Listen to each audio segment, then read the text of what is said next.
دیا لولا ان هدانا الله لقد جاءت رسل ربنا بالحق الصلاة والسلام على النبي الأمي المكي المدني القرشي الهاشمي المطلبي الرسول المسدد المصطفى الأمجد المحمود الأحمد ابو القاسم محمد صلی اللہ علیہ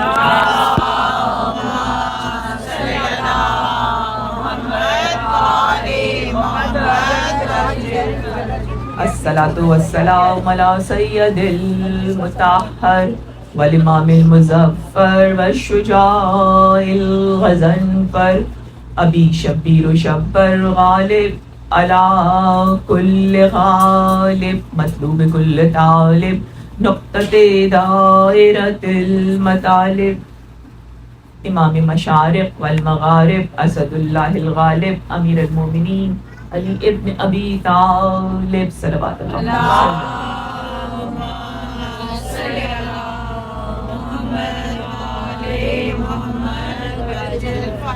الصلاة والسلام على آلہ الطیبین الطاہرین المعصومین المظلومین انما یرید اللہ لیذہب عنکم الرجس اہل البیت ویطہرکم تطہیرا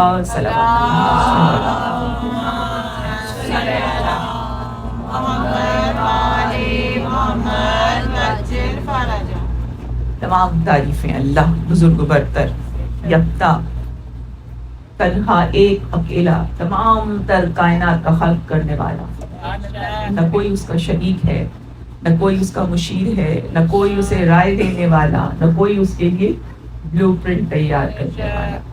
جو کچھ خلق کیا تنہا خلق کیا، اور جو کچھ بنایا بغیر نمونے کے بنایا۔ ہر شے اس کی مشیت میں پہلے سے موجود، ہر شے عدم میں تھی اور وہ ان کو وجود میں لے کر آیا، اور کوئی چیز اس نے ایسی نہ خلق کی کہ جس میں کجی ہو، جس میں عیب ہو، جس میں ماڈیفیکیشن کی ضرورت ہو۔ سورہ مزمل میں کتنی خوبصورتی سے چیلنج کرتا ہے، اپنی نظر اٹھاؤ اور دیکھو، اور تمہاری نظر تھک کے تمہارے پاس لوٹ آئے گی لیکن تم کوئی عیب نہ پاؤ۔ کیسا وہ پروردگار ہے جو اس نے ٹیمپریری چیزیں بنائی، یعنی فنا ہو جانے والی، وہ بھی اتنی حسین، اتنی خوبصورت، اتنی پرفیکٹ۔ ان سب کیوں بنایا اس نے؟ مجھے اور آپ کو فیسیلیٹیٹ کرنے کی۔ وہ کہتا ہے اے بشر سب کچھ، اے بنی آدم سب کچھ تیرے لیے بنایا ہے اور تجھے اپنے لیے بنایا۔ اپنی قدر و قیمت سمجھیے، اپنی اہمیت کو جانیے۔ وہ رب آپ سے کتنی شدید محبت کرتا ہے کہ جس طرح کوئی محبوب کے آنے کا اہتمام کرتا ہے نا، کبھی آپ کا کوئی آپ کا خاص مہمان آتا ہے جس کا آپ کو بڑا انتظار ہوتا ہے، تو آپ کیا کرتی ہیں؟ گھر کو صاف ستھرا کرتی ہیں، خوبصورتی سے سجاتی ہیں، خوبصورت رنگ لے کر آتی ہیں، آرائش کرتی ہیں، زیبائش کرتی ہیں، مہمانداری کے تقاضوں میں جتنا آپ کر سکتی ہیں اتنا آگے بڑھتی ہیں، رائٹ؟ جبکہ میرا اور آپ کا کنٹرول، میرا اور آپ کا اختیار کتنا محدود ہے، اور وہ کون ہے؟ لا حول ولا قوت الا باللہ العلی العظیم۔ نہیں ہے کوئی طاقت اور نہیں ہے کوئی قوت مگر اس کے ذات کی۔ تو جس کے پاس ہر شے کا اختیار ہے، اس نے جب آپ کے لیے اہتمام کرنا شروع کیا، بنی آدم کے لیے، اولاد آدم کے لیے، تو کیا کیا اہتمام نہیں کیے۔ کہیں وہ آسمان سجاتا ہے، چھت بناتا ہے، کہیں زمین کا فرش، اور کیسا فرش؟ گوارا رہنے والا، نعمتیں دینے والا۔ اتنا زمین کو اس نے نعمتوں سے بھر دیا کہ زمین ماں بن گئی۔ ہم کہتے ہیں نا مادر گیتی، زمین کو، زمین ماں ہے اس لیے کہ ہر شے زمین سے مل رہی ہے، کھانا پینا، آرام، سکون، چھت، سائبان، چلنا پھرنا، اس کی نعمتوں پہ غور کیا۔ یہ جو آپ کا مسلح ہے نا، نماز جہاں سے آپ جلدی سے جاتی ہیں جلدی سے بھاگ آتی ہیں. میں ایسے ہی کرتی ہوں, اور خدا مجھے نیکی کی توفیق دے کہ بس گئی اور فٹافٹ 2 منٹ 2.5 منٹ. اور پھر جب آپ اپنے آپ سے پوچھیں کہ یہ جو نماز میں نے قربتاً اللہ کی نیت کی تھی, اس میں خدا کہاں تھا, تو آپ کو جواب ملے گا نہیں, خدا تو نہیں تھا, خالی لفظ تھے میرے. میرا دماغ تو ادھر ادھر بھٹک رہا تھا, جو چیز 2 ہفتے سے نہیں مل رہی تھی وہ مجھے اس وقت یاد آ گئی. یہی ہوتا ہے, کیونکہ شیطان جو ہے وہ آپ کو اس وقت پوری طرح سے غلبہ پا لیتا ہے. اسی لیے اللہ کہتا ہے اشد حبا للہ, اللہ سے محبت کرو شدت کے ساتھ. کبھی آپ ینگ بچیوں نے اپنی دعا میں کہا آئی لو یو اللہ میاں, یاد ہی نہیں آتا. کبھی آپ نے کہا آئی لو یو سو مچ, اس کو اچھا لگے گا اگر آپ کہیں, اسے بہت اچھا لگے گا کہ میری یہ کنیز مجھے یاد کر رہی ہے. یہی کچھ حسین نے کہا تھا, یا اللہ شدت سے تجھ سے محبت کرتا ہوں, اتنی شدت سے کہ میں نے اپنی ہر محبت تجھ پہ قربان کر دی. یہ امام کے الفاظ تھے آخری لمحوں میں جب امام گھوڑے سے نیچے تشریف لا رہے تھے, تو امام ایسی راز و نیاز کی باتیں کر رہے تھے. اللہ ہمیں تو امام نے بتایا نا, چوتھے امام نے, کہ میرے بابا یہ کہہ رہے تھے, میرے بابا یہ کہہ رہے تھے. اللہ سے عشق کا وہ اظہار تھا کہ نہ کہیں حسین کو تیر کی تکلیف تھی, نہ کہیں حسین کو خنجر کا ڈر تھا, نہ حسین کو کوئی اذیت ہو رہی. کتنے زخم تھے. کسی نے چوتھے امام سے پوچھا تھا, تو امام اونچی جگہ پر بیٹھ کے وضو کر رہے تھے تاکہ پانی نیچے گرے, تو وہ شخص سامنے کھڑا ہوا تھا, تو اس کا جو لیول تھا ہاتھ کا وہ امام کے چہرے کے سامنے تھا. اس نے کہا آپ کے بابا کے جسم پر کتنے زخم تھے. امام نے اس کی انگوٹھی دیکھی, کہا جتنا بڑا یہ تیرا نگینہ ہے نا, اتنی جگہ نہیں بچی تھی میرے بابا کے جسم پر.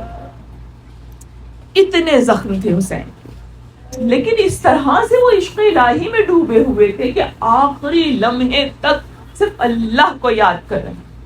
احد احد احد لا الہ الا اللہ. اذان محترم, آج ہماری تیسری منزل ہے, تیسری گفتگو ہے, ہمارا عنوان مسلسل ہے راہ حسین.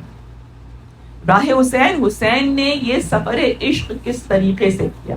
اور اگر میں اپنی پچھلی دونوں مجلسوں کو جب میں نے سنا تو مجھے محسوس ہوا کہ میں نے ابھی تک اپنے موضوع کو آپ کے سامنے کلیئرلی نہیں پیش کیا. یاد رکھیے اس میں 2 پہلو ہیں, اور یہ میں جو بتاؤں گی وہ بہت ہی تھوڑا بتا پاؤں گی, آبویسلی کہیں سے کہیں دھیان چلا جاتا ہے, لیکن آپ نے اس موضوع کو خود دیکھنا ہے. اور الحمدللہ آپ سب کے پاس وہ عقل ہے, وہ ذکاوت ہے, وہ فہم ہے, اور وہ سنجیدگی ہے کہ آپ اس موقع کو ضائع نہیں کریں. یہ 10 دن اللہ نے آپ کو صرف حسین کے لیے. اور حسین کون؟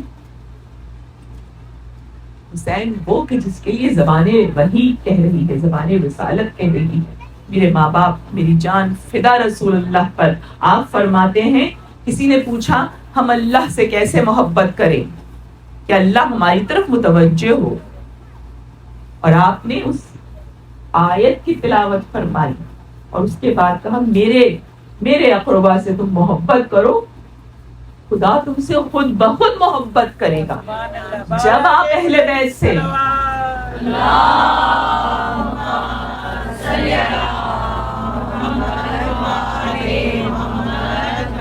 یہ تو پنجتن کے لیے کہا گیا, لیکن پھر آپ کو حدیث رسول ایک ملے گی جس میں آپ ارشاد رسول سنیں گی کہ تم محبت کرو حسین سے اور اللہ تم سے محبت کرے گا. تو یہ جو آپ یہاں بیٹھی ہوئی ہیں, یہ جو آپ صعوبتیں زحمتیں برداشت کر کر کے ایک مجلس سے دوسری مجلس, دوسری مجلس سے تیسری مجلس جاتی ہیں, گھر پہنچتی ہیں تو پھر کوئی آڈیو لگا لیتی ہیں, کوئی ویڈیو لگا لیتی ہیں کہ نام حسین آپ کے کان میں آتا ہے. یہ آپ جب تک کرتی رہتی ہیں اللہ کی نظر عنایت آپ کے اوپر رہتی ہے, نظر محبت آپ کے اوپر رہتی ہے. یہ زندگی بڑی مصروف ہے, خصوصاً ہمارے بچوں کی تو سب پروفیشنل لائف میں الجھے ہوئے ڈوبے ہوئے رزق حلال کما رہے ہیں. لیکن یقین جانیے اگر ان کے دل میں محبت ہے حسین کی تو وہ رزق حلال کی بھی اعلیٰ ترین قسم کما رہے ہیں, اس لیے کہ اس کے اندر اللہ کا وہ عطیہ شامل ہو جاتا ہے, وہ عطا شامل ہو جاتی ہے جو اس نے خاص حسین کے چاہنے والوں کے لیے رکھی ہے. تو یہ سفر عشق دو اینگل سے آپ نے دیکھنا ہے. ایک آپ نے یہ دیکھنا ہے کہ امام حسین نے فزیکلی کیسے طے کیا اور امام حسین کس منزل پر کیا کہہ رہے تھے. اس لیے کہ امام حسین نے بڑی کلیئرٹی رکھی ہوئی, آپ کو کسی بھی امام کے کسی بھی کام میں کبھی بھی ایمبیگوٹی نہیں ملے گی.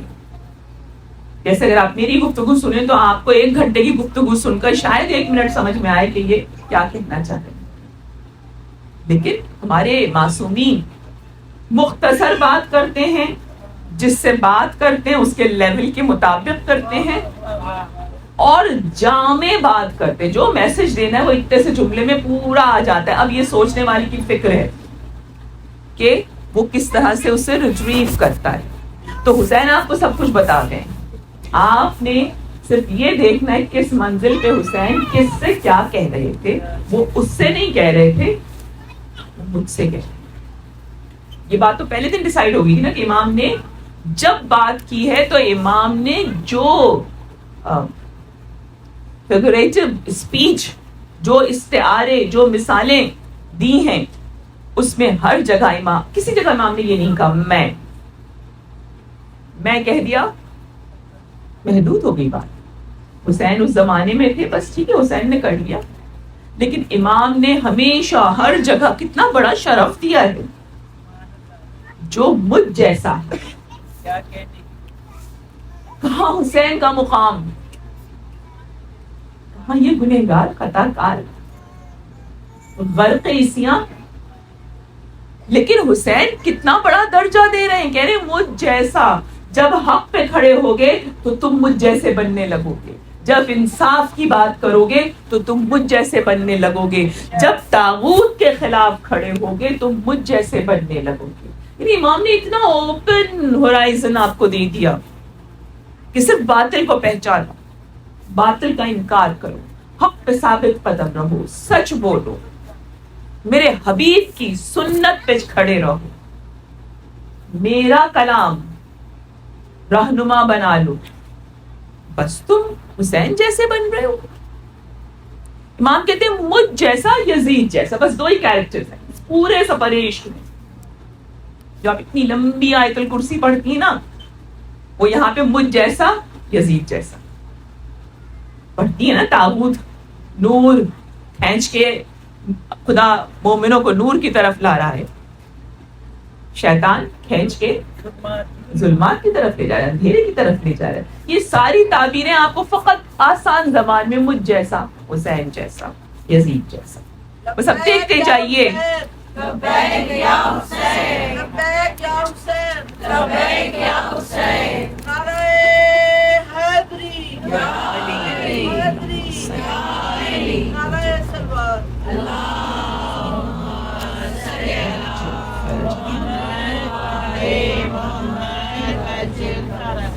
آج میں کیا گفتگو کروں گی آپ کے ساتھ. آج میں آپ کے ساتھ 2-3 باتیں بتاؤں گی, اور میری کوشش ہے کہ میں آپ کو وہ عام فضائل نہ بتاؤں جو کہ آپ کو ہر الحمدللہ اس وقت عالم اور ذاکر بتا رہا ہے, اس لیے کہ وہ تو آپ سن ہی رہی ہیں.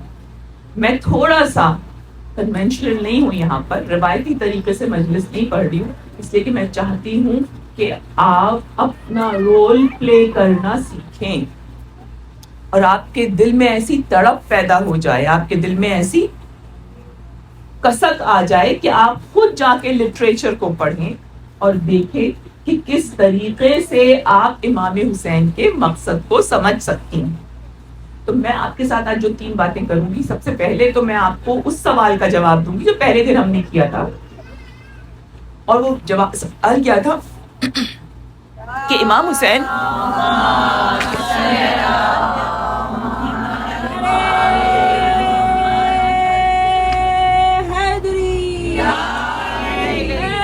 گرم کر کے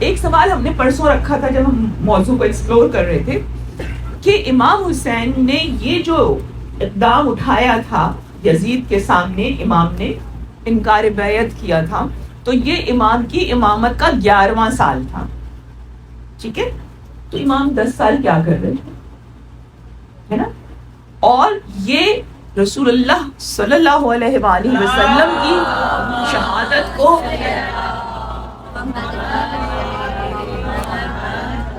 ان کے وصال کو 50 سال گزر چکے، رائٹ؟ تو اب 50 سال سے حسین کیا کر رہے تھے؟ شہادت کے وقت 5 یا 6 سال کے تھے نا، تو اس اور شعور کی منزل پر تھے. اور ہم یہ کہتے ہیں کہ کربلا تو پہلے ہی دن سے شروع ہو گئی تھی، جس وقت بی بی سیدہ کا حق چھینا گیا تھا، جو کچھ ان کے گھر پر کیا گیا تھا اسی کو ذرا ایکسٹینسو کر کے کربلا میں کر دیا گیا تھا. تو امام حسین سب کچھ دیکھ رہے تھے. پھر امام نے اپنے بابا کی 25 سال کی خاموشی دیکھی ہے کہ امام علی نے کس طرح سے صبر کیا. علی کا سب سے بڑا مظلوم علی ابن ابی طالب، کہ جس کے لیے سب کچھ رسول نے مشخص کر دیا تھا، عطا کر دیا تھا، اناؤنس کر دیا تھا، ان سے وہ سب کچھ لے لیا گیا. اور اس کے بعد اتنی سنگین خاموشی تھی کہ امام علی کو صحرا میں جا کر کنویں میں منہ ڈال کے اپنے دل کا درد کہنا ہوتا تھا، اس لیے کہ جب سیدہ چلی گئی تو اب کوئی رفیق نہیں ہے.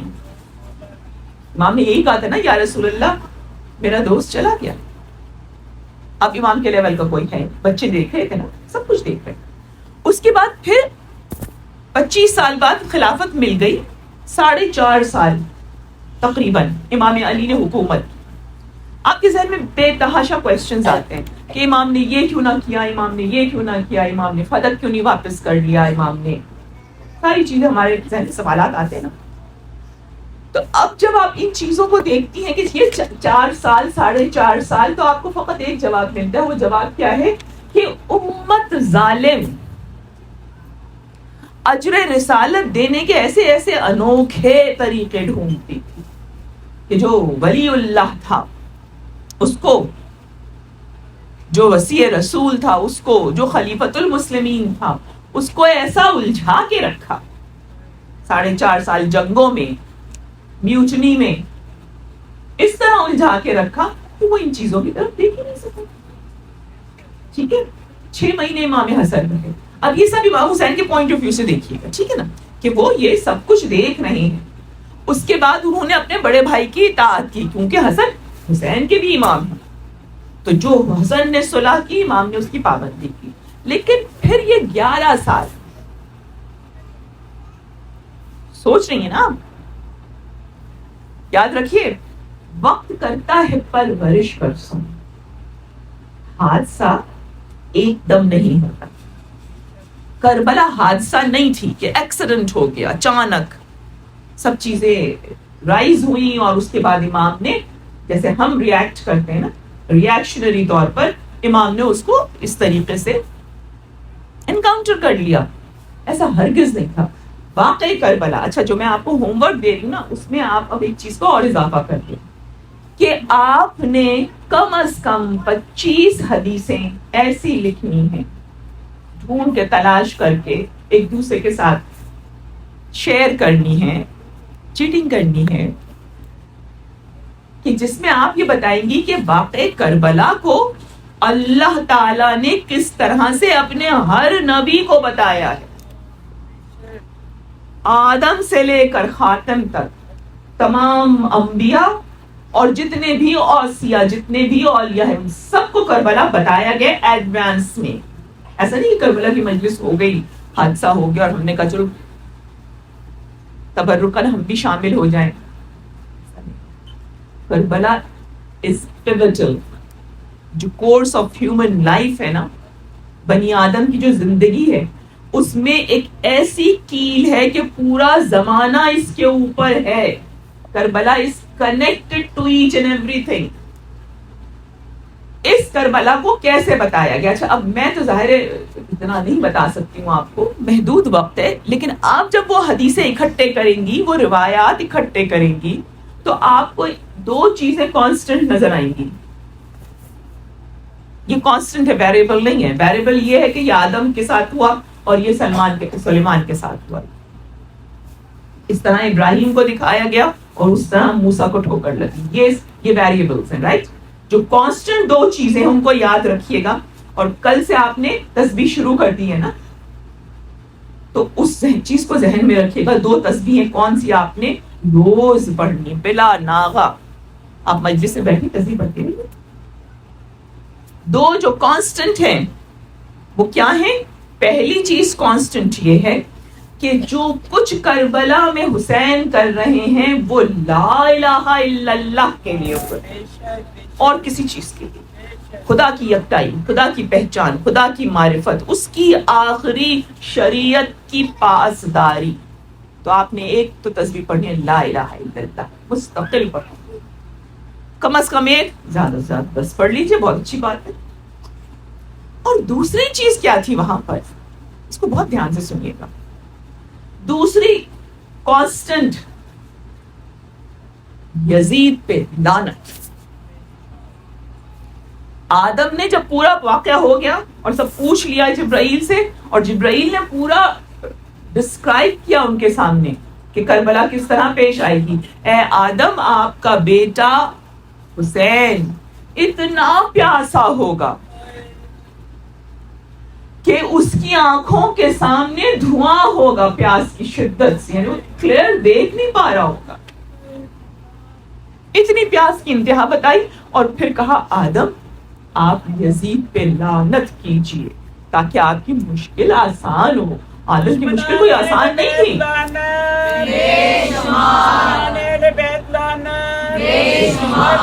ہر یزید پر لعنت، دل دکھانے والوں پہ لعنت، زہر غصب کرنے والوں پہ لعنت.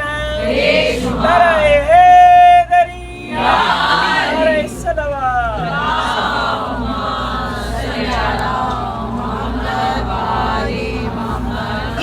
یہ دو چیزیں ہیں، ایک مظلوم سے ہمدردی، دوسرے ظالم سے براءت. اور میں آپ سے ہمیشہ ایک ہی بات کہتی ہوں، چاہے فضائل سنیں چاہے مسائل سنیں، کسی کے بھی سنیں، ہمیشہ اسے دو اینگل سے دیکھا کیجیے. ایک وہ واقعہ کیا تھا حقیقت میں، در حقیقت کیا مقصد پیش نظر تھا. دوسرا کہ میں جو اس واقعے کو دیکھ رہی ہوں تو میں اس واقعے میں اپنا اینگل کیسے فٹ کر سکتی ہوں. آپ مسائل سن رہی ہیں، مسائل میں آپ کو صرف رونا نہیں ہے، آپ کو یہ سوچنا ہے کہ میں اس سچویشن میں ہوں گی تو میں کیسے ہینڈل کروں گی. کیا میں اسی طریقے سے ایمان پہ ڈٹی رہوں گی یا میں لوز کر دوں گی اپنے آپ کو. یہ جو مصیبت گزر رہی ہے بی بی پر، یہ جو شہزادیوں پر آقا پہ مصیبتیں گزری ہیں، یہ اس لیے اتنی انٹینس ہے کہ ان کا مرتبہ بلند ہے. جس کے رتبے ہے سوا، اس کی سوا مشکل ہے. جو جتنے اوپر جاتا ہے اس کا امتحان اتنا ہی سخت ہوتا ہے. ہم چھوٹے ہیں، بہت ہی نیچ ہیں، تو ہمارا امتحان آسان ہے جس پہ ہم رونا پیٹنا شروع کر دیتے ہیں. لیکن اس مصیبت میں کیا میں اپنے آقاؤں کی طرح ڈٹرمنڈ ہوں ایمان پر؟ کیا میں صبر کر رہی ہوں؟ کیا میں سچ پہ ڈٹی ہوئی ہوں؟ یاد رکھیے، جب امام حسین کو یاد کیجئے، جب کربلا کو یاد کیجئے، ایک دفعہ سورہ اثر دوہرا لیا کیجئے. اس کا ترجمہ بسم اللہ الرحمن الرحیم والعصر ان الانسان لفی خسر، سب کے سب گھاٹے ہیں، الا الذین آمنوا، سوائے ان کے جو ایمان لے آئے، وعملوا الصالحات، جس نے عمل صالح کیا. ہمارا سب سے پہلے صالح عمل چھٹتا ہے. خرافات کہنے لگیں گے، برا بھلا کہنے لگیں گے، قرض کرنا شروع کر دیں گے. نہیں، مومن کا تو ایک معیار ہے، اس معیار سے گرنے نہیں دینا اپنے آپ کو. وعملوا الصالحات وتواصوا بالحق، حق کی وصیت کرنی ہے، وتواصوا بالصبر، اور صبر کرنا ہے تاکہ اللہ ساتھ رہے. یہ آپ کو اینگل لازمی دیکھنا ہے ہر مصیبت میں، تب آپ کو سمجھ میں آئے گا کہ یہ قربانیاں آپ کے لیے دی گئی ہیں. تو میں اپنے موضوع پر واپس آتی ہوں کہ ہم آج کیا چیزیں کرنے جا رہے ہیں. ہم آج سب سے پہلے اپنے اس سوال کا جواب ڈھونڈیں گے تاریخ سے کہ امام حسین نے 11 سال کیا کیا. کیا وہ کربلا کے لیے تیاری کر رہے تھے؟ اگر وہ کربلا کے لیے تیاری کر رہے تھے تو وہ کس طرح سے کر رہے تھے؟ آپ مجھ سے پوچھ سکتی ہیں کہ کیوں؟ ہم اس کا جواب کیوں تلاش کریں؟ اور میرا جواب آپ کو بتائیں. جواب کیا ہے کہ اب جو فائنل کربلا ہونے والی ہے، جس کو لیڈ کریں گے فرزند حسین امام مہدی علیہ السلام،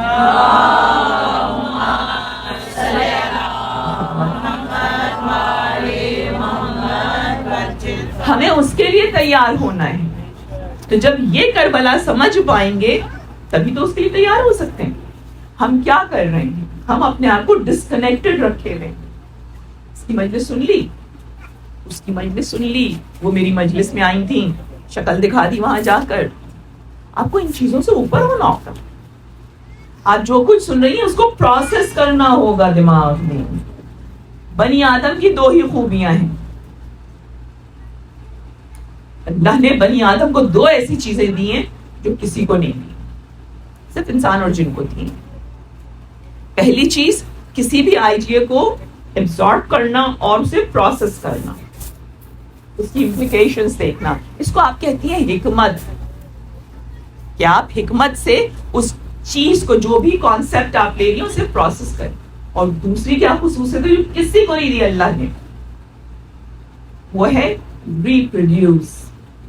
جو چیز آپ نے پروسیس کر لی ہے اس چیز کو اب آپ اپنے لیول سے بتائیں گی کہ آپ کیا سمجھی ہیں، اور وہ امپلیمنٹ ہوگا، وہ مینیفیسٹ ہوگا آپ کے عمل سے.